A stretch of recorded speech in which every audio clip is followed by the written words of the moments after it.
Una derrota victoriosa. Hoy es un día muy conmemorativo, ¿no? En nuestro país, en todo lo que es el occidente de este lado del mundo. Y fíjense que el mundo tiende a ver a Jesús como a un hombre que fue revolucionario, que hizo grandes cosas, que pensaba diferente.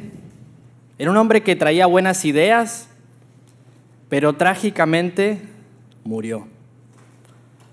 Los musulmanes lo ven como un profeta que fue martirizado. Pero cuando estaba en la cruz, según ellos, los ángeles vinieron por él y él no murió en la cruz del Calvario. Los judíos también lo ven como un profeta, alguien que enseñaba, que sabía, que conocía la palabra. Pero lo conocen como un profeta que se desvió, que él creía que era el Mesías, pero no lo era, y por su desvío fue crucificado. Hoy celebramos lo que se conoce como Semana Santa, ¿no? Toda esta semana, pero específicamente hoy, el Viernes Santo, ¿no? Y no está de más decirlo, que hoy se recuerda el día en que nuestro Señor Jesucristo fue crucificado. Hoy se celebra un día que tuvo un impacto profundo y trascendental en la raza humana. Fíjense que en una ocasión trabajaba hace varios años atrás en una clínica y tuve la oportunidad de compartir con una persona. En ese trabajo me tocaba hacer estudios del sueño. No soy doctor, así que por favor no me haga preguntas de medicina porque le voy a dar malas respuestas. Pero me tocaba hacer estudios del sueño, trabajaba de noche y me tocaba ponerle cables, lectores a los pacientes y ellos tenían que pasar la noche durmiendo y analizábamos pues ciertas cosas de las ondas de sus cerebros, ¿no? Pero mientras ponía los cables y hacía todo lo que le decíamos el setup, ¿no? Como el acomodar todo el equipaje ahí, a veces le decía a los pacientes, si quieren mirar televisión, están en su cuarto ahí, pueden prender la televisión, mirar mientras le acomodo los cables. Y dio la casualidad en una ocasión que esta paciente estaba viendo la Pasión de Cristo. Y bueno, dije, Señor, si sabes cómo me pongo, ¿para qué me invitan, no? Pero fíjense que esta persona, cuando le empecé a platicar le dije, ¿te conoces de Jesús? Y me dijo, sí, qué triste que a Jesús lo crucificaron, qué lástima que Él murió en la cruz del Calvario. Y eso es lo que piensa el mundo. Ay, pobrecito, pobre hombre, murió en la cruz del Calvario. Le quitaron la vida, lo mataron joven. Esto me dio la oportunidad a mí para compartirle a la persona y explicarle que ya había sido dicho de antaño, en el Antiguo Testamento, que esto iba a suceder. Estamos hablando, el tema de hoy es una derrota victoriosa. Y tenemos como base, vamos a leer el texto base si me acompañan, 1 Corintios 1, 23 al 24. 1 Corintios 1, 23 al 24. ¿Me dicen amén cuando estén ahí?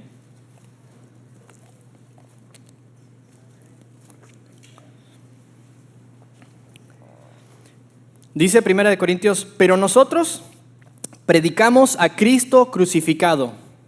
Para los judíos ciertamente tropezadero, para los gentiles locura, mas para los llamados, así judíos como griegos, Cristo, poder de Dios y sabiduría de Dios. Predicamos a Cristo crucificado. Quiero establecer el tema de hoy hablando de que la cruz fue el plan de Dios. La cruz fue el plan de Dios. Dios siempre ha tenido un plan en cuanto a la salvación del hombre. Es errado pensar que a Dios se le salió de control el ser humano. Dijo, pecó Adán y Eva y se puso a hablar o a dialogar la Trinidad preguntándose, ¿qué vamos a hacer? O sea, ¿qué va a suceder ahora? ¿Qué hacemos? ¿Cuál es el plan? No. Eso es un pensamiento errado. Como si el pecado lo hubiese agarrado desprevenido a Dios y Dios tuvo que hacer algo de emergencia. La palabra nos muestra que Jesús es el Cordero que fue destinado antes de la fundación del mundo para morir por nuestros pecados. Y vamos a hablar un poquito de lo que es el Cordero más adelante, pero ahora nomás quiero sentarme en cuanto al plan de Dios. Y dice Primera de Pedro 1:19 al 20, dice que fuimos rescatados, sino con la sangre preciosa de Cristo, como de un cordero sin mancha y sin contaminación. Y eso acá es donde le quiero poner el acento ahora. Ya destinado desde antes de la fundación del mundo, pero manifestado en los postreros tiempos por amor de vosotros. Como decía, la obra de Cristo no es algo que se le ocurrió a Dios en el transcurso de la historia cuando el hombre pecó. No, fue antes de que el mundo fuese creado. Jesucristo fue destinado para la obra que se le encomendó. Y en esto se me hizo interesante, leí un comentario, un comentarista decía, tendemos a ver a Dios como el creador y más adelante fue el redentor. Pero según el texto que estamos leyendo ahora, Jesús ya era un redentor desde el principio, antes de siquiera ser el creador del universo. Antes de que la tierra fuese fundada, Dios ya tenía el plan de redención. Así que el apóstol Pedro nos muestra a Dios como redentor y luego como creador. No solo esto, mis hermanos, también en Génesis podemos ver que Dios anunció su plan de redención desde el jardín de Edén. Si me acompañan a Génesis 3:14 al 15.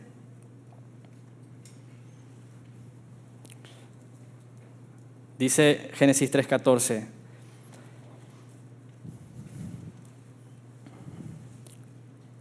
Y Jehová dijo a la serpiente, por cuanto esto hiciste, maldita serás entre todas las bestias y entre todos los animales del campo. Sobre tu pecho andarás y polvo comerás todos los días de tu vida. Y pondré enemistad entre ti y la mujer, y entre tu simiente y la simiente suya. Y ésta te herirá en la cabeza, y tú le herirás el calcañar. El versículo 15 es conocido como el Protevangelium en latín, y quiere decir el primer evangelio o el primer anuncio del evangelio. Dice el versículo, y pondré enemistad entre ti y la mujer.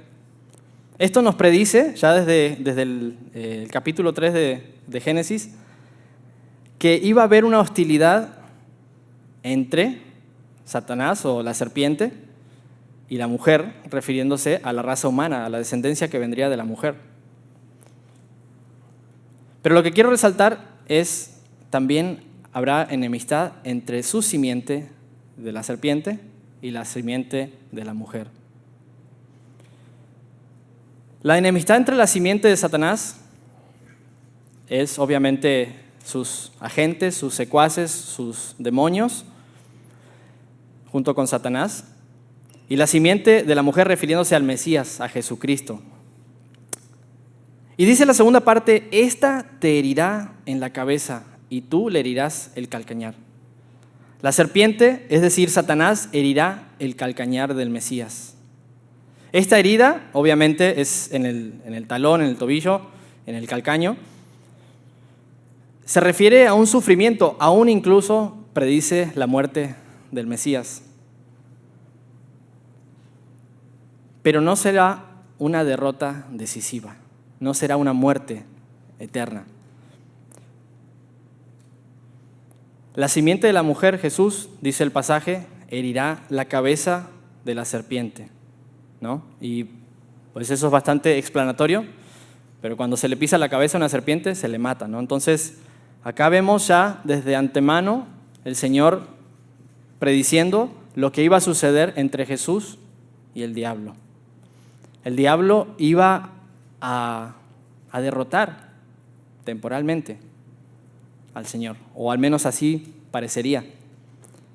Pero el Señor Jesús, la simiente de la mujer, le pisaría la cabeza a la serpiente, la heriría en la cabeza, y esto sería la victoria. Así que hoy vamos a tocar y ahondar en el tema una derrota victoriosa. Como decía, celebramos la Pascua, y esto se remonta a Éxodo capítulo 12. Si me acompañan ahí, es Éxodo capítulo 12.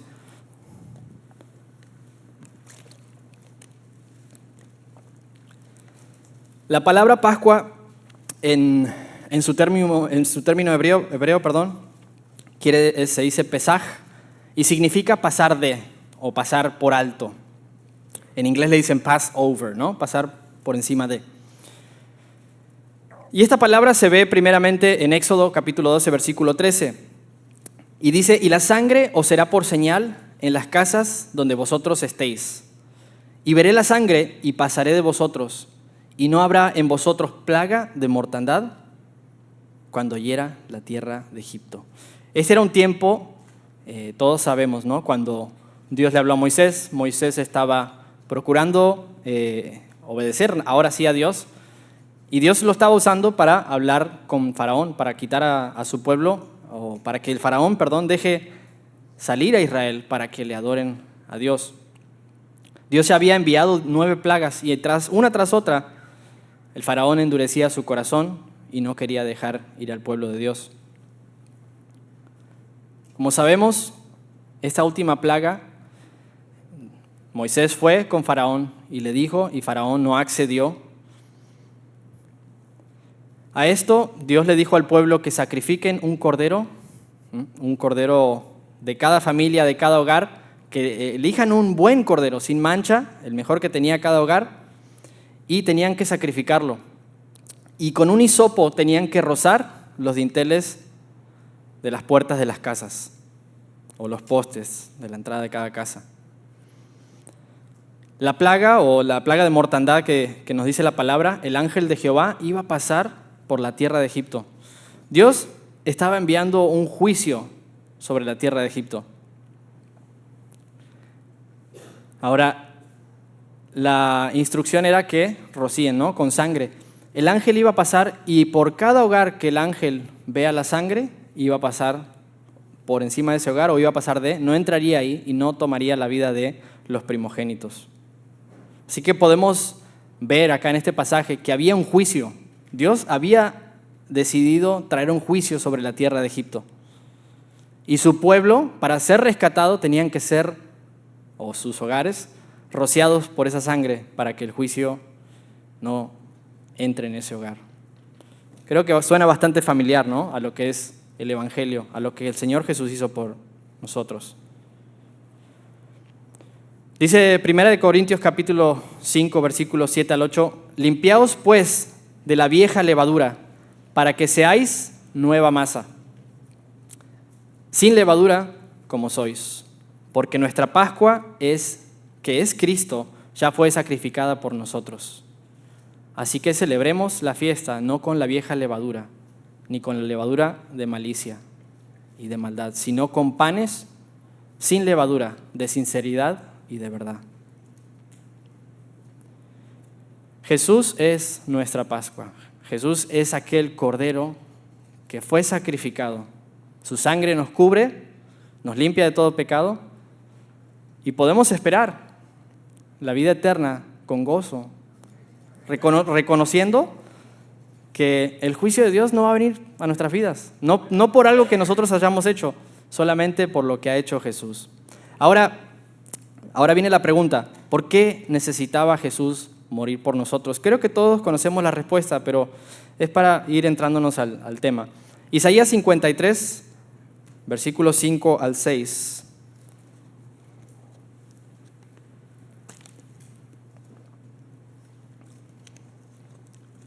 Dice, mas él herido fue por nuestras rebeliones, molido fue por nuestros pecados. El castigo de nuestra paz fue sobre él, y por su llaga fuimos nosotros curados. Todos nosotros nos descarriamos como ovejas, cada cual se apartó por su camino, mas Jehová cargó en él el pecado de todos nosotros. Con esto demostramos, toda la raza humana está contaminada por el pecado. Cada ser humano ha heredado la naturaleza de Adán. Y a esto creo que nadie puede argumentarlo, ¿no? O sea, ahora sí que uno se engañaría, ¿no? La Biblia dice que aquel que dice que no ha pecado, pues se engaña o hace a Dios mentiroso. No que eso pueda hacerlo, pero creo que todos los que tenemos hijos o tenemos algún contacto con algún bebé, obviamente nosotros no nos acordamos, pero los que tenemos contacto con los niños sabemos que ya desde chiquitos se va manifestando esa naturaleza pecaminosa. Cada ser humano ha heredado el pecado de Adán. Tenemos esa naturaleza. Romanos 5:2 dice: por tanto, como el pecado entró en el mundo por un hombre y por el pecado la muerte, así la muerte pasó a todos los hombres, por cuanto todos pecaron. Todos heredamos esa naturaleza pecaminosa. Y por más bien que tratemos de portarnos, por más bien de que queramos vestirnos bien para venir a la iglesia, ¿no? Por más padres nuestros que una persona diga o por más misas que vaya, es una realidad. Tenemos una naturaleza pecaminosa. Y no hay nada que podamos hacer para taparla, ¿no? Por nosotros mismos, ¿no? Por eso era necesario que venga un Redentor a redimirnos de nuestros pecados, de nuestra naturaleza pecaminosa. En el Antiguo Testamento se había establecido en la ley que se sacrifiquen animales para cubrir la culpa por el pecado. Las familias tenían un cordero o elegían un cordero o también tenían diferentes otros animales que tenían que sacrificar según la ley. No me voy a meter en eso por cuestiones de tiempo. Pero una de las cosas que tenían que hacer era ir a Jerusalén e ir al templo, al tabernáculo y sacrificar, ¿no? Entre llevar animales que eran sacrificados. Si me acompañan a Hebreos 10, versículo 1 dice: porque la ley, teniendo la sombra de los bienes venideros, no la imagen misma de las cosas, nunca puede, por los mismos sacrificios que se ofrecen continuamente cada año, hacer perfectos a los que se acercan. De otra manera cesarían de ofrecerse, pues los que tributan este culto limpios una vez no tendrían ya más conciencia de pecado. Pero en estos sacrificios cada año se hace memoria de los pecados, porque la sangre de los toros y de los machos cabríos no puede quitar los pecados. Por lo cual, entrando en el mundo, dice: sacrificio y ofrenda no quisiste, mas me preparaste cuerpo. Holocaustos y expiaciones por el pecado no te agradaron. Entonces, he aquí, vengo, oh Dios, para hacer tu voluntad, como en el rollo está escrito de mí. La ley era una imagen borrosa de lo que había en el futuro, de lo que iba a suceder, en el futuro. La gente constantemente sacrificaba, ¿no?, los animales. Y esto temporalmente cubría la culpa, pero no la quitaba. O sea, la conciencia seguía sucia. Esto nos muestra que pues constantemente estar sacrificando nos dice que algo mejor iba a venir. Nos muestra la necesidad de un Redentor y por eso Cristo vino al mundo. Jesús vino a hacer la voluntad de Dios, dice el texto que leíamos recién. El cuerpo que me preparaste, ¿no? Y la voluntad de Dios era que Él sea ese cordero que da vida por los perdidos, da su vida, por los perdidos. Juan el Bautista, cuando se topó con su primo, estaba bautizando gente y vio a Jesús venir, dijo: he aquí el Cordero de Dios que quita el pecado del mundo. Jesús tenía una misión y era quitar el pecado del mundo. Él vino a dar su vida en sacrificio por los pecados de todo el mundo. No importa qué te digan, si alguien viene y te dice, no, es que Jesús murió por unos pocos o unos escogidos, o no, hay doctrinas nuevas que están saliendo que te enseñan esto y que lo otro, ¿no? Se están dando mucho eso en las redes sociales. Pero la palabra de Dios es clara. Dice que Cristo murió por todo el mundo, ¿no? Porque de tal manera amó Dios al mundo. Y hay gente que te dice, no, es que mundo no significaba mundo, porque el mundo, cuando tú dices todo el mundo está en mi casa y cantinflean y le dan un montón de vueltas para meterle lo que ellos quieren que diga. Pero la palabra es clara. Primera de Juan 1 al 2 dice: hijitos míos, estas cosas os escribo para que no pequéis. Y si alguno hubiere pecado, abogado tenemos para con el Padre, a Jesucristo el justo. Y Él es la propiciación por nuestros pecados. Y no solamente los nuestros, sino por los de todo el mundo. Aquí podemos ver el alcance del sacrificio de Jesús. Jesús murió por todo el mundo. Obviamente sabemos, ¿no?, que no todos se salvan. Nosotros no creemos en el universalismo en el sentido de que Jesús murió en la cruz y todos van a ir al cielo. Y todos, aunque no lo conozcan a Jesús, aunque crean en Mahoma o que crean en Buda, etcétera, etcétera. No, o sea, eso lo entendemos. Pero la Biblia es clara. Jesús es la propiciación para que todo aquel que en Él crea. O sea, la opción, Jesús ya murió y la Biblia dice, si Jesús decía de sí mismo, si el Hijo del Hombre fuere levantado, a todos atraeré a mí mismo.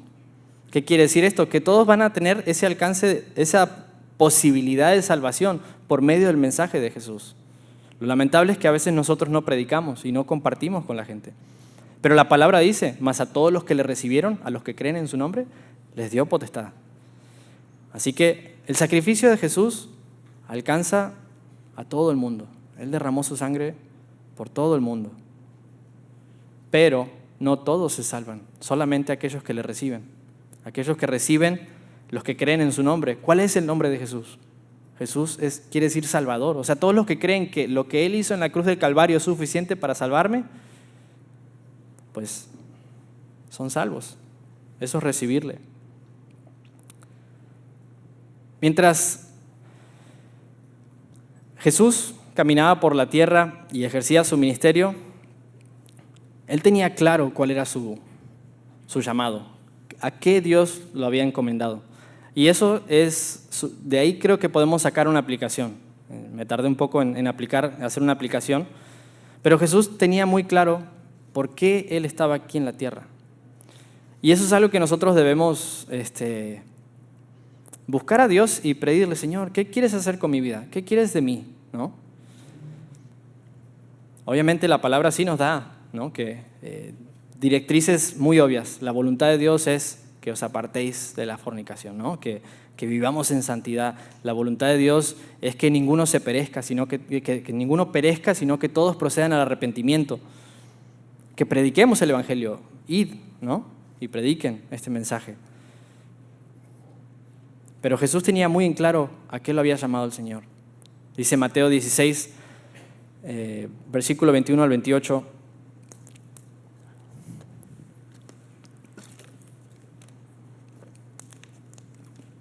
Desde entonces Jesús comenzó a declarar a sus discípulos que le era necesario ir a Jerusalén y padecer mucho de los ancianos, de los principales sacerdotes y de los escribas, y ser muerto y resucitar al tercer día. Jesús ya les estaba compartiendo a sus discípulos, esto es lo que va a suceder.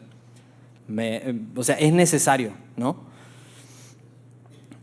A lo cual Pedro había tenido un momento de revelación que dijo, tú eres el Hijo de Dios, el Mesías, y Jesús le dijo, bienaventurado eres porque no te lo ha revelado carne y sangre, ¿no?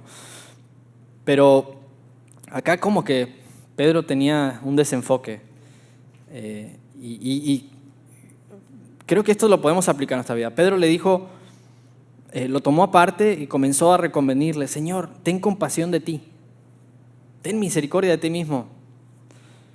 En ninguna manera esto te acontezca. Pero él volviéndose dijo a Pedro, quítate de mí, Satanás, me eres tropiezo, porque no pones las cosas la mira en las cosas de Dios, sino en la de los hombres. Y acá creo que podemos hacer una aplicación para nuestras vidas. ¿Dónde está mi enfoque en la vida?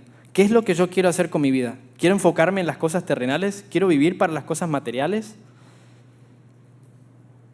El enemigo tiene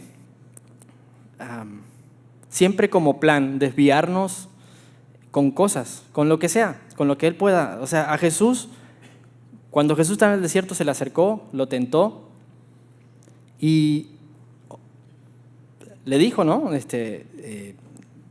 Pues si postrado me adoras, te voy a dar todo, o sea, te voy a dar todo este reino. Te puedo dar todo lo que quieras. Y a nosotros nos dice lo mismo, a nuestros pensamientos. No, es que necesito chambear más, necesito hacer más dinero, necesito hacer esto, necesito hacer lo otro. Y nos dejamos consumir por las cosas materiales, por el trabajo. Necesito una casa, necesito comprar esto. Y andamos viviendo, saltando de cosa material en cosa material, desviados de las cosas de Dios, ¿no? Pero la palabra nos dice que pongamos, como cantábamos hace un rato, la mira en las cosas de arriba, donde está Cristo sentado a la diestra de Dios. Jesús otra vez le volvió a repetir a los discípulos. En Mateo 20, subiendo Jesús a Jerusalén, tomó a sus 12 discípulos aparte en el camino y les dijo: He aquí subimos a Jerusalén, y el Hijo del Hombre será entregado a los principales sacerdotes y a los escribas, y le condenarán a muerte y le entregarán a los gentiles para que le escarnezcan, le azoten y le crucifiquen, mas al tercer día Él resucitará. Acá Jesús dijo esto rumbo a Jerusalén, ¿no? Y les aclaró, esto es lo que va a suceder. Y obviamente ellos todavía como que no lo procesaban, no lo entendían, les estaba cegado, ¿no? Y no se daban cuenta cuál era el propósito de Jesús, a qué venía Él. Vamos a dar un breve repaso de lo que es la última semana de Jesús. Lo que conocemos como Semana Santa comenzó con la entrada triunfal, ¿no? Jesús venía de Betania, eso lo vemos en Lucas 19, 28 al 44, pero Jesús lo recibieron, llegó sentado en un pollino y lo adoraron, le decían Hosana y le cantaron un canto y se maravillaban. Y Jesús no se dejó impresionar por el corazón del hombre, porque Él sabe, la palabra dice que Él sabe lo que hay en el corazón del hombre. Y después Jesús se lamentó, Él miró, dice la Biblia que miró a Jerusalén y Él lloró y se lamentó. Luego Jesús, después de eso, purificó el templo. Dice Lucas 19, 45 al 48, y entrando en el templo comenzó a echar afuera a todos los que vendían y compraban en él, diciéndoles: escrito está, mi casa es casa de oración, mas vosotros la habéis hecho cueva de ladrones.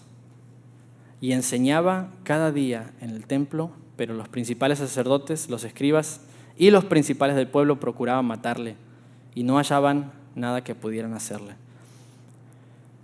Jesús llegó al templo, al lugar donde la gente tenía que adorar a Dios, presentar sus sacrificios, como mencionábamos, llevaban su corderito. Y se encontró al menos Jesús con la sorpresa, por así decirlo, de que su pueblo estaba siendo estafado. En el mismo lugar donde tenía uno que ir y recibir el perdón de Dios, consagrarse al Señor, adorar, etcétera, etcétera, lo habían convertido en una cueva de ladrones, ¿no? Algo así como, se justifica eso, pero porque es un negocio, ¿no? Pero cuando uno va al rodeo, no sé si les ha pasado, a mí me pasó el año pasado, este año gracias a Dios no tuve que ir, pero el año pasado yendo ahí al rodeo, uno entra y si no vas preparado con tu hielera o con tus cosas, pues te da sed, ¿no? Y ahí tenían unas aguas frescas ahí en su barrilito, ¿no? Y me acerqué y le digo, una agua fresca, ¿no? De limón. Y sí, me la sirvió y ya cuando me dijo el precio, me caía de espalda, ¿no? $17 por un vasito, ¿no? Pero lamentablemente esto es lo que estaba sucediendo en el templo en Jerusalén. La gente traía y a veces tenían que hacer cambios de moneda porque venían con monedas de otros lados y sí, así como en nuestros países, ¿no? Cuando uno va con dólares y te hacen un cambio de dinero, a veces te suben la tarifa, te la bajan, o sea, te mueven siempre los números. ¿Para qué? Para robarte, para quitarte. Pero está bien, en el mundo se entiende, ¿no?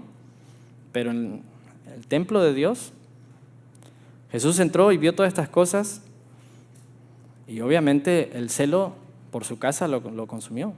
Él limpió, azotó y obviamente esto no cayó bien. Y luego de esto, después de esta limpieza, dice la Biblia que enseñaba cada día en el templo. Y eso me resaltó, ¿no? Cómo primero vino la limpieza y después entró la enseñanza. Y creo que no es directo, pero sí creo que es un principio, ¿no? que podemos extraer, que debemos nosotros también limpiar nuestras vidas para que entre la enseñanza. Muchas veces decimos, ¿por qué el Señor no me escucha? ¿Por qué no siento que crezco? Bueno, hay cosas que necesitamos dejar. Necesitamos limpiar nuestra vida para darle lugar a la palabra de Dios en nuestro corazón. Jesús también tenía clara cuál era su misión y enseñaba la palabra y compartía la palabra. Y él en reiteradas veces dijo, de la abundancia del corazón habla la boca. Y él cuando estaba con sus amigos en Juan 15 les dijo, lo que recibí de mi Padre los he dado, se los di. Ahora, la pregunta es, ¿qué abunda de mí? ¿No? ¿Qué hay de mí? ¿Qué sale de mi boca? Jesús enseñaba constantemente, estaba compartiendo la palabra. La pregunta es, ¿qué sale de mi boca? ¿No? En el trabajo, en la escuela. ¿Qué tipo de conversaciones tengo? ¿La gente me ve como alguien de quien pueden aprender algo? ¿Comparto?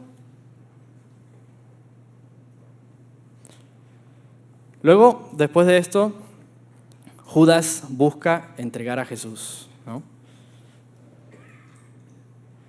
Eso lo vemos en Mateo 26. Por cuestiones de tiempo lo vamos a pasar, pero quiero que vayamos a Mateo 26, 36, cuando Jesús ora en el Getsemaní.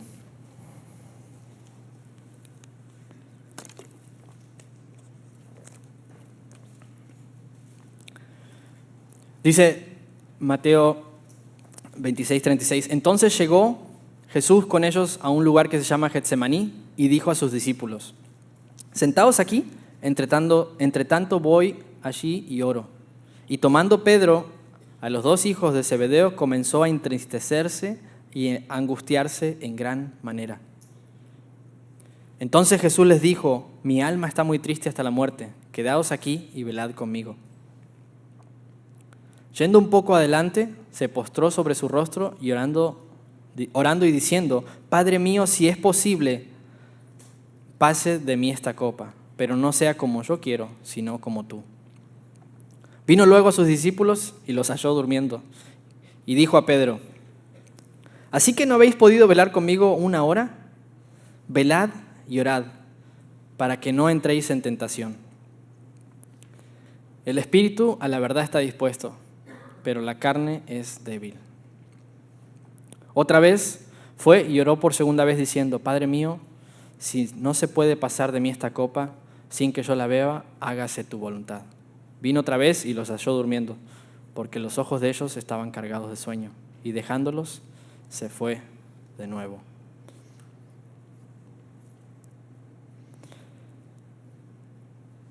Aquí vemos varios principios que podemos extraer.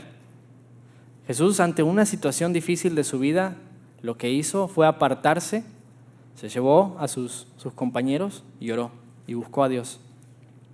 Y me gustó porque leía un comentario en cuanto a esto y decía, toda persona tiene su propio Getsemaní. Todos tenemos situaciones en las que decimos, Señor, si esta situación la puedo evadir, está bien, ¿no? Pero tenemos que responder como Jesús lo hizo. Muchos dicen, no, es que para Jesús es fácil porque era Dios. Pero acá vemos el lado humano de Jesús. Jesús fue 100% humano. Aunque hayan doctrinas o enseñanzas por ahí que digan que no lo fue o que no sufrió, no sintió dolor, ¿no? En aquel entonces estaban en los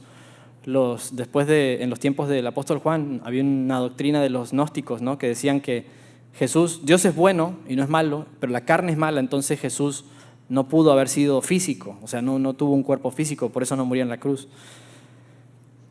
Pero no, acá vemos que Jesús se angustió, tenía emociones, así como el Espíritu Santo y como Dios también. Sentía dolor, angustia. Y él oró y dijo, Señor, si se puede pasar, si esto no lo tengo que atravesar. O sea, ahí vemos el lado humano de Jesús. Él sabía qué iba a suceder, pero aún así oró. Y nos dejó un ejemplo. Al final del día, él rindió su voluntad. Él dijo, Señor, si se puede, está bien, pero no se haga mi voluntad, sino la tuya. Y siempre, cuando nosotros pasemos por un Getsemaní, pues debemos de rendir nuestra voluntad al Señor. O sea, eso es lo que nos muestra la palabra, que digamos eso: Señor, que no se haga mi voluntad. Yo quisiera hacer esto, pero no se haga mi voluntad. La pregunta es cómo respondemos, ¿no?, ante esas situaciones nosotros. Después de esto, Jesús fue arrestado. Fue entregado por aquel que se decía ser su mejor amigo, Judas. Después de orar, lo encontraron y lo arrestaron, ¿no? Voy a ir corriendo rapidito hasta adelantarme al siguiente punto, pero a Jesús lo arrestaron, lo llevaron ante Poncio Pilato, lo interrogaron, ¿no? Lo llevaron con los diferentes sacerdotes y lo juzgaron de noche. Es algo que era ilegal según la ley, ¿no? No deberían ser juzgados a esas horas, pero bueno, estaban en el plan de crucificar a Jesús, así que pues nada, no les importaba y lo juzgaron, ¿no? La cosa es que a Jesús luego que lo llevaron con Poncio Pilato, fue interrogado y fue azotado, ¿no?, golpeado. Fíjense que leía en cuanto a la historia de lo que es la crucifixión, ¿no? Y la crucifixión es algo que tiene muchos años, o sea, que se daba desde el reino persa y aún antes, pero se fue perfeccionando con el tiempo. Es algo que fue evolucionando, por así decirlo. Y para los tiempos de Jesús, los romanos habían perfeccionado esta técnica. Hoy en día, que una persona sea entregada para que sean sacrificados en lo que le dicen death row, ¿no?, en la silla o en el gas chamber o como sea, procuran hacerlo que sea rápido y sin dolor. Pero en los tiempos de Jesús era al revés. O sea, la crucifixión romana estaba diseñada para prolongar la muerte, para prolongar la agonía. Jesús fue azotado. El azote o el látigo que usaban era un látigo con mango trenzado y según estudiosos, doctores que han estudiado lo que es la crucifixión o el flagelo romano, dicen que era un látigo con muchos, ¿no? Era un trenzado y pues salían muchos látigos y le ponían bolitas de metal, pedazos de metal filosos también y también hueso de oveja. Esto para que cuando pegue el latigazo, pues se atore y arranque la piel, ¿no? El historiador Eusebio, en el año 300, dijo que cuando esto sucedía, a veces se desgarraba la piel, se veían la columna quedaba expuesta y aún las venas colgaban, ¿no? O sea, eran arrancadas. La crucifixión obviamente era algo muy doloroso, extremadamente doloroso. Esto provocaba que, pues, obviamente, la víctima que era crucificada pierda mucha sangre, y entraba en una condición cuando perdía mucha sangre que pues los riñones empezaban a fallar y ciertos órganos. El cuerpo procura siempre cuando uno tiene heridas severas cuidar el corazón y el cerebro, que son los órganos más vitales. Entonces empieza a suceder una deshidratación y también a veces las víctimas se desmayaban y aún a veces morían antes de tiempo, antes de siquiera llegar a la crucifixión. Pero llegando al lugar donde Jesús sería crucificado, después de que Jesús fue golpeado, antes de que llegue, como Jesús estaba obviamente desangrándose a causa del azote y los golpes que recibió, le pidieron a Simón de Cirene que le cargue la cruz. Y doctores comprobaban esto y decían, no, o sea, un flagelo romano causaba que las víctimas se desmayen por la pérdida de sangre. Y por eso se cree que le pidieron a esta persona que cargue la cruz por Jesús. Llegando al lugar donde Jesús sería crucificado, que es el Gólgota, que significa el lugar de la calavera, le dieron vinagre mezclado con hiel. Esto era un vino mezclado con hierbas amargas, mirra que creaba una poción que embotaba el sentido de dolor. Era un tipo de anestesia, ¿no?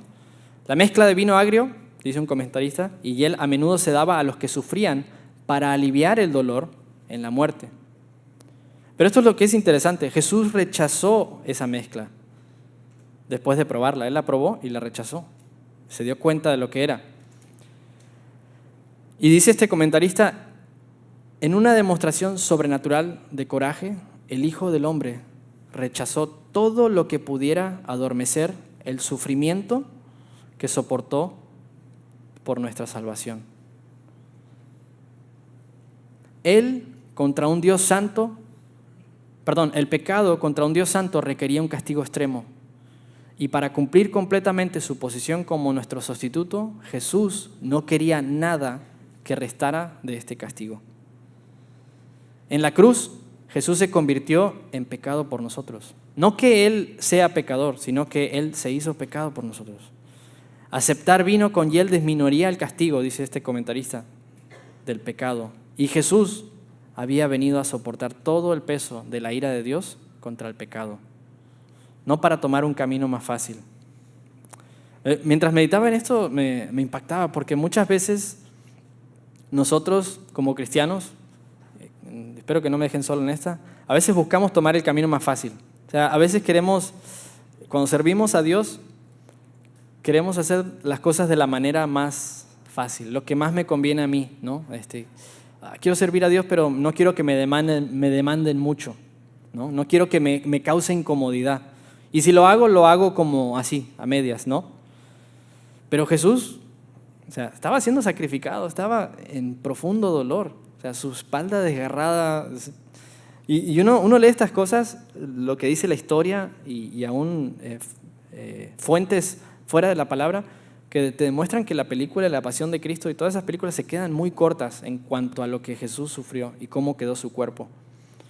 Pero Jesús, cuando le ofrecieron esta anestesia, este tipo de anestesia, la rechazó, porque Él quería sufrir al máximo por nosotros.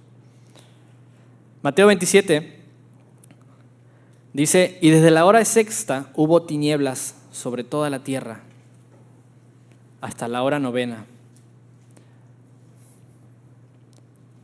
Cerca de la hora novena, Jesús clamó a gran voz, diciendo, Elí, Elí, lama sabactani.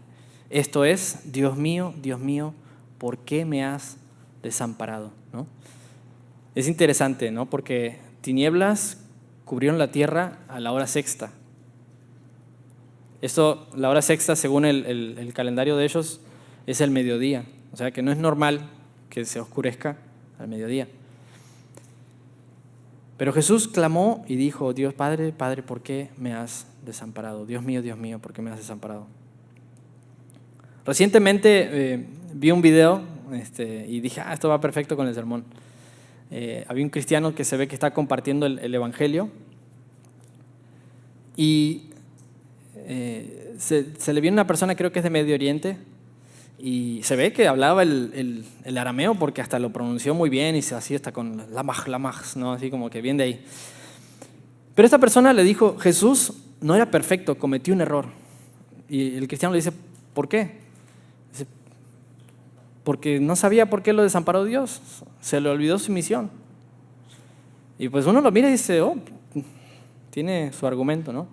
Pero este cristiano le dijo, ¿tú sabes lo que está citando Jesús? Ahora les pregunto, ¿saben lo que está citando Jesús? Jesús estaba citando el Salmo 22, interesantemente.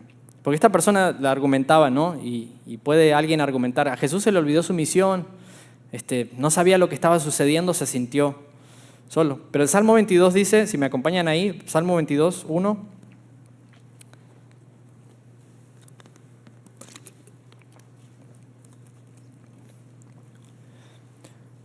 Es un salmo mesiánico que describe la muerte de nuestro Señor, de Jesús. Dice, Dios mío, ¿por qué me has desamparado? ¿Suena familiar? ¿Por qué estás tan lejos de mí?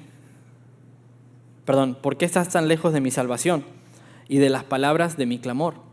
El versículo 6, vamos a hacer un salto ahí, dice, mas yo soy gusano y no hombre, oprobio de los hombres y despreciado del pueblo. Todos los que me ven me escarnecen. ¿Suena familiar? Estiran la boca, menean la cabeza diciendo, se encomendó a Jehová, líbrele él. Sálvele, puesto que en él está su complacencia. ¿Suena familiar?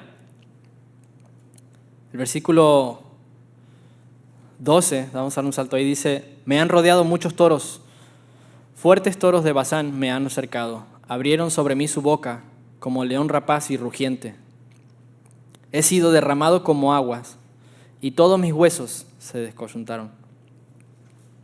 Se dice que esa desconjuntación no era una quebradura, pero cuando los colgaban en la cruz y eran estirados, pues descoyuntaba o se dislocaban, ¿no?, sus huesos.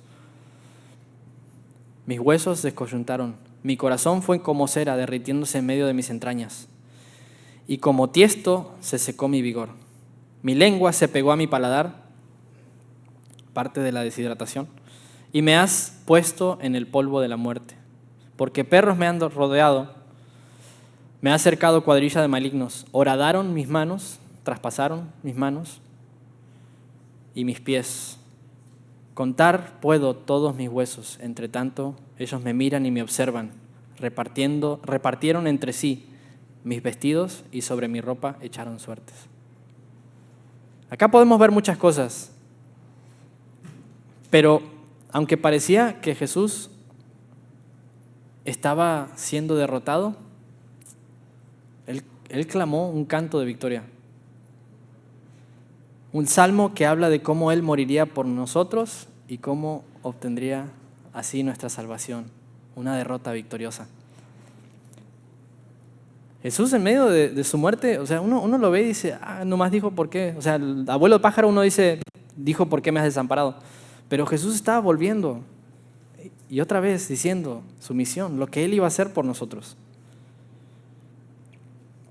También podemos ver aquí que por cuanto Dios es santo, no puede pasar por alto el pecado, ¿no? Entonces Dios tenía que echar sobre Él esa ira, ese castigo del pecado sobre Jesús.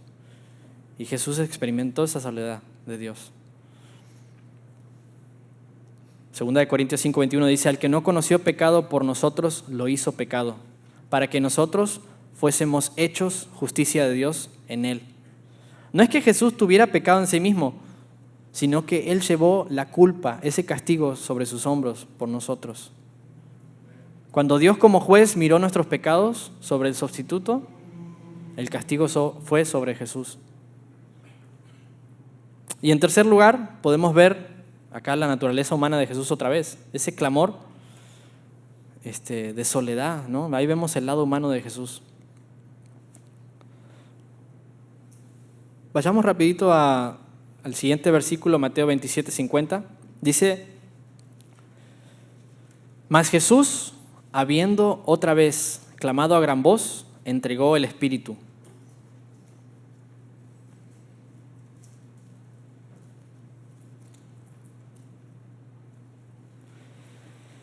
Ahora, creo que hubiese sido muy triste que este hubiera sido un grito de tristeza o de angustia o de lamentación, de que Jesús en su muerte se lamente. Este fue, hermanos, un clamor de victoria de nuestro Señor. Yo pienso que ha de haber sido muy impactante para la gente que estaba mirando a Jesús es escuchar ese clamor. ¿Por qué? Porque, bueno, se registraron en todos los evangelios. Los 4 evangelios registraron este clamor. Pero el evangelio de Juan va un poquito más allá. El evangelio registra las palabras de Jesús, consumado es. Consumado es. Cuando Jesús estaba muriendo en la cruz, hermano, gritó, consumado es.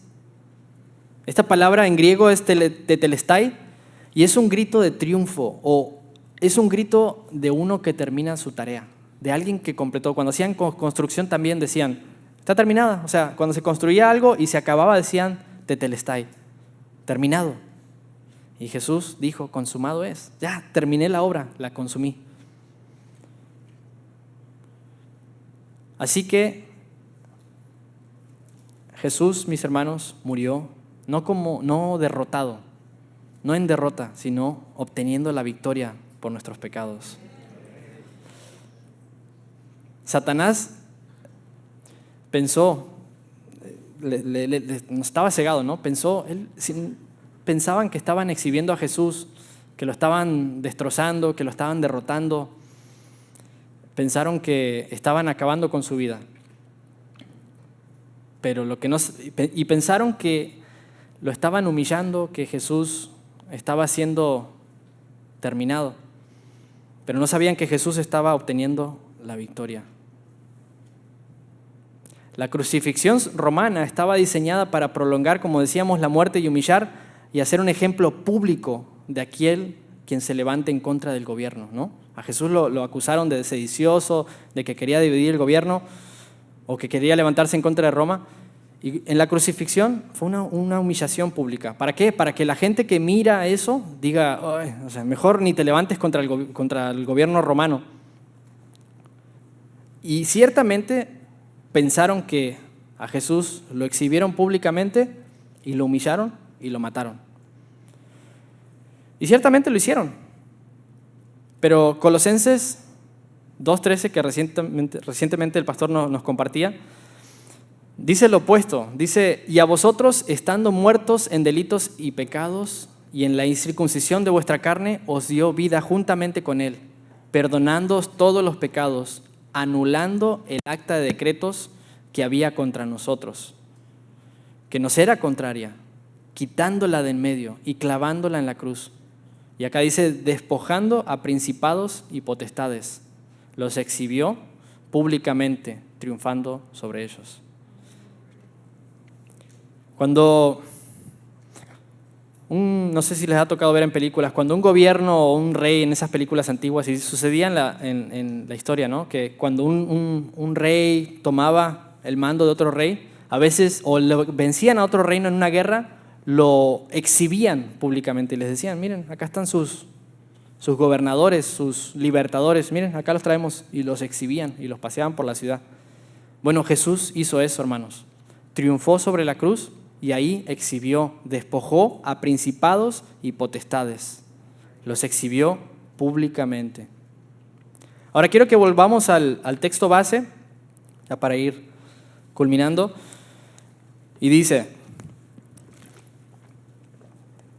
predicamos a Cristo crucificado, pero nosotros predicamos a Cristo crucificado. Entonces, ¿cuál era el mensaje del cristianismo? ¿Cuál es el mensaje nuestro como cristianos?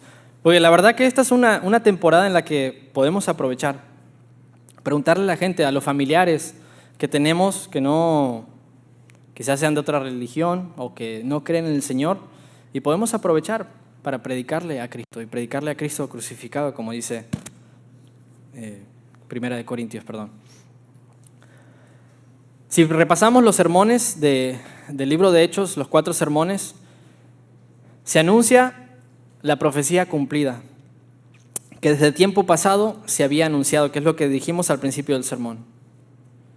Se presenta un resumen de la muerte de Jesús y su resurrección, de la vida, muerte y resurrección de Jesús.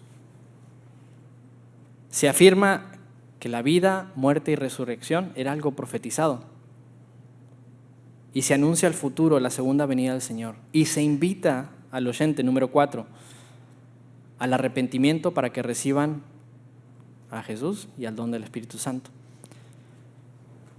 Tenemos que tener esto en mente. Cuando nosotros predicamos, compartimos a los demás, prediquemos a Jesús, no prediquemos otras cosas, no prediquemos otro mensaje. Porque la palabra dice que no hay otro nombre dado a los hombres, ¿no?, por el cual podamos ser salvos. O sea, solamente por medio de Jesús. Y a veces cometemos el error de hablar del falso maestro y de que no, sí, fíjate que pasó este escándalo en una iglesia. Y eso no es predicar a Jesús, eso no es compartir a Jesús. Eso es más bien ser de tropiezo. El apóstol Pablo decía en 1 Corintios, no está en la pantalla, pero se me viene a la mente ahora, ¿no? Que él les dijo que Cristo murió conforme a las Escrituras. Les di lo que primeramente recibí, que Cristo murió conforme a las Escrituras y que resucitó al tercer día. Y eso es lo que nosotros debemos predicar, a Cristo. También dice el versículo que para los judíos ciertamente es tropezadero. Para el judío el mensaje de la cruz es y era un tropezadero. Anunciarles a ellos que el prometido Mesías iba a morir en la cruz era un escándalo ofensivo. Eso es lo que quiere decir tropezadero, un escándalo ofensivo. O sea, ellos esperaban un general, un militar, un Napoleón, o sea, un super general que los libre del yugo romano. O sea, y que le digas, Jesús, el que murió en la cruz, ese es el Mesías. Era una ofensa para ellos. Ellos esperaban un Mesías glorioso y triunfante sobre sus enemigos, que los libre del yugo de Roma. Ellos pedían señales así, danos señales del cielo como Moisés, para creer en el Mesías. Para ellos era inaceptable que un Mesías acabe muerto, colgado en un madero, según Deuteronomio 21:23. No dejaréis su cuerpo que pase la noche sobre el madero. Sin falta lo enterrarás el mismo día, porque maldito por Dios es el colgado. Y no contaminarás tu tierra que Jehová tu Dios te da por heredad. Aún teniendo Isaías 53, ¿no?, que nos habla de un Mesías sufriente, los judíos no pueden ver, no ven que Jesús o que el Mesías tenía que sufrir. De hecho, han habido rabinos influyentes del siglo XXI que aún excluyeron Isaías 53 de la Biblia para no reconocer que Jesús iba a morir o que debía morir, que el Mesías tenía que morir por nuestros pecados. Y eso es un peligro, hermanos, tener una idea preconcebida y tratar de acercarte a las Escrituras de esa manera. De acá podemos sacar otra breve aplicación, ¿no?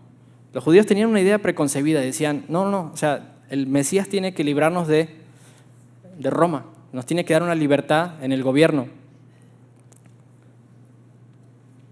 Pero al presentarle un Mesías que era manso y humilde, que se asociaba con los pecadores, que evitaba lo intencionalmente espectacular y ayudaba a los necesitados y murió en una cruz, esto chocaba con ellos.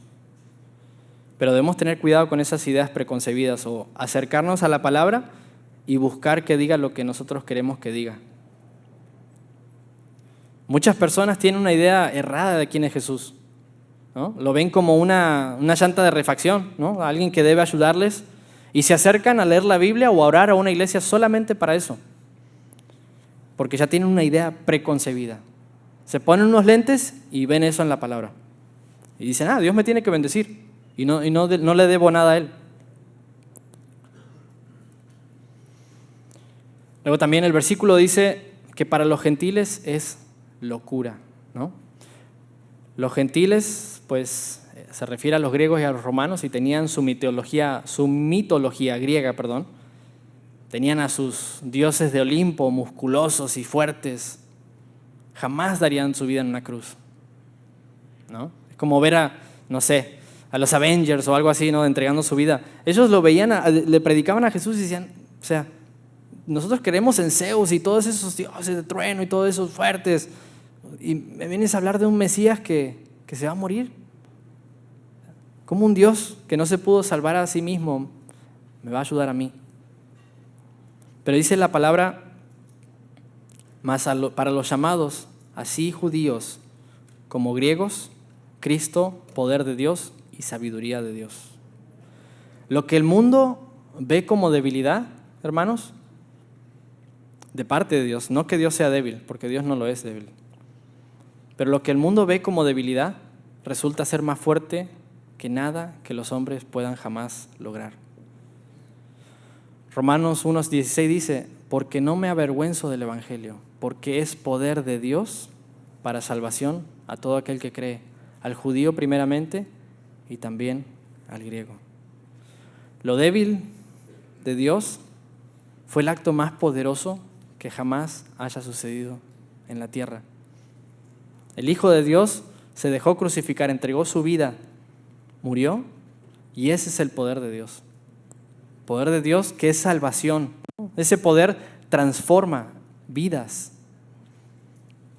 Ahora, ¿qué implicaciones tiene la cruz de Cristo para mi vida, ¿no? Jesús a sus discípulos en una ocasión los llamó, porque obviamente leer de la crucifixión y ver, pues, vemos lo que hizo Jesús y murió por nosotros y nos gozamos, pero ¿qué implicación o qué impacto puede tener la cruz en mi vida, más allá de la salvación? Y Jesús le dijo a sus discípulos en Marcos 8:34 al 36, ahí me acompañan y me avisan cuando estén ahí. Y llamando a la gente y a sus discípulos les dijo: si alguno quiere venir en pos de mí, niéguese a sí mismo y tome su cruz y sígame. Porque todo el que quiera salvar su vida, la perderá. Y todo el que pierda su vida por causa de mí y del Evangelio, la salvará. Porque ¿qué aprovechará el hombre si ganare todo el mundo y perdiere su alma? ¿O qué recompensa dará el hombre por su alma? Acá vemos que Jesús llamó tanto a la gente como a los discípulos. No solamente a los discípulos y a la gente le dijo fúchila, no. Él los llamó a todos aparte, a todos por igual. Y le dijo: si alguno quiere venir en pos de mí, quiere. Ir en pos de Jesús es una decisión personal. Jesús no forzó a nadie. Él les dijo: si quieren. En otra ocasión, cuando muchos se alejaban, Jesús se dio vuelta y miró a sus discípulos y le dijo: ¿ustedes también quieren desertar? O sea, ¿quieren? Síganlos. Jesús no fuerza a nadie. Y le dijo: si alguno quiere venir en pos de mí, es una decisión personal. Pero es algo que hay una condición que tenemos que hacer, que es la que a veces duele, ¿no? Niéguese a sí mismo. Y acá es donde, como dicen en México, muchos tronan, ¿no? Acá es donde muchos dejan o flaquean o se excusan. Pero negarnos a nosotros mismos es dejar que Jesús tome el control de nuestra vida. Me acuerdo, una vez escuchaba hace tiempo atrás a un misionero que da una analogía, ¿no? de lo que es abandonarte y entregarte al Señor. Y él decía, meditaba sobre lo que es dejar que Jesús tome el control de mi vida. Y decía, es como que yo le diga al Señor, vaya a mi carro manejando y le diga a Jesús: toma mis llaves y tú conduces. Y yo me siento en el asiento del pasajero. Pero dice, pero luego me di cuenta que le quería decir cómo manejar a Jesús, cómo debía manejar el carro. Entonces pensé y dije, mejor me siento atrás y que Él conduzca el carro. Pero dice, aún así me di cuenta que desde atrás quería decirle cómo debía Él conducir el carro. Entonces dice, al rendirme al Señor, dije: Señor, abrí la cajuela, se metió ahí y dijo: Señor, aquí están las llaves y tú conduce mi vida como a ti te plazca. Vivir como discípulo de Cristo significa continuamente decidir, postergar o incluso abandonar nuestros propios planes, nuestros intereses, nuestros deseos, nuestras esperanzas y sueños para seguir los planes y los intereses de Jesús para el mundo. Eso es negarnos, hermanos. Muchas veces creo que a varios nos pasa que la familia o conocidos nos dicen: hey, deberías entrarle más al trabajo, y ¿por qué no te cambias a un trabajo que te pague mejor? ¿O por qué no haces esto y lo otro? Y salen con un montón de planes. Y a mí me lo han dicho, o sea, ¿por qué no te cambias de trabajo y te buscas una compañía que te pague más? Y no, porque el Señor no me lo ha mostrado, o sea, no siento la guianza de Dios, no siento paz al hacer esas cosas. Y uno le explica eso a las personas y la gente obviamente no entiende. Pero nosotros como discípulos de Jesús sí hacemos planes, sí somos organizados, pero al final del día nuestras esperanzas y nuestros sueños los ponemos en Él. Y si Él dice que no, no. 2 Corintios 5:15 dice: y por todos murió, no por algunos, por todos, para los que viven ya no vivan para sí, sino para aquel que murió por ellos. Esa es la implicación que tiene la cruz del Calvario para nosotros. Si Cristo murió por ti, si has visto el poder de Dios, la sabiduría de Dios en tu vida por medio de lo que Él hizo en la cruz del Calvario, vive para Él. A eso nos exhorta la palabra. Para concluir, pudimos ver el plan perfecto de Dios fue siempre entregar a su Hijo, antes de la fundación del mundo. Dios tuvo un plan de sacrificar ese cordero por nuestros pecados.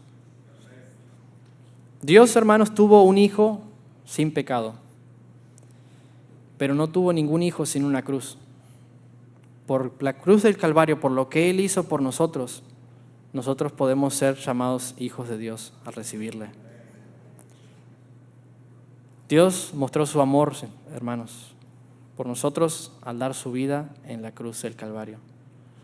No necesitamos preguntarnos. Si alguien se pregunta, ¿será que Dios me ama? ¿Será que Dios puede amar a alguien como yo?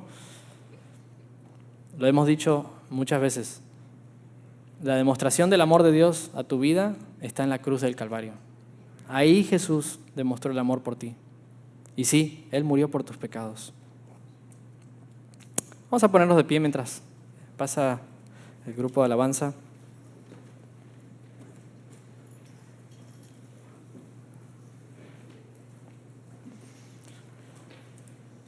Te invito a que inclines tu rostro y vamos a meditar sobre lo que Jesús hizo por nosotros.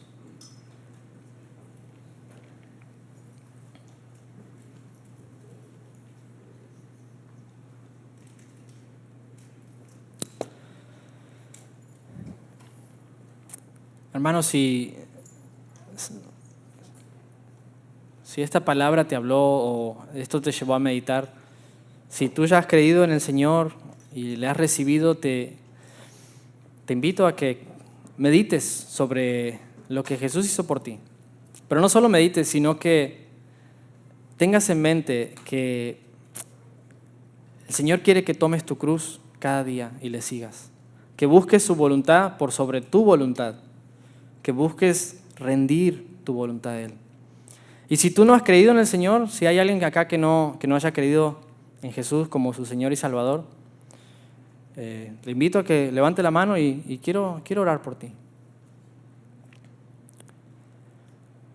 Señor, te damos gracias, Padre, por lo que tú has hecho por nosotros, Señor, por tu sacrificio en la cruz del Calvario, Padre Santo. Ciertamente no merecíamos eso que tú hiciste por nosotros. No merecíamos, Señor, tu perdón, no merecíamos ser reconciliados contigo, Señor. Pero te damos gracias, Padre, por tu sangre derramada, Señor. Gracias porque no necesitamos, Señor, hacer nada, Señor, sacrificar animales o ganarnos tu favor, Señor, sino que tú nos mostraste tu favor en la cruz del Calvario. Y hoy somos aceptos por tu sangre derramada, Señor. Gracias, Padre Santo. Gracias.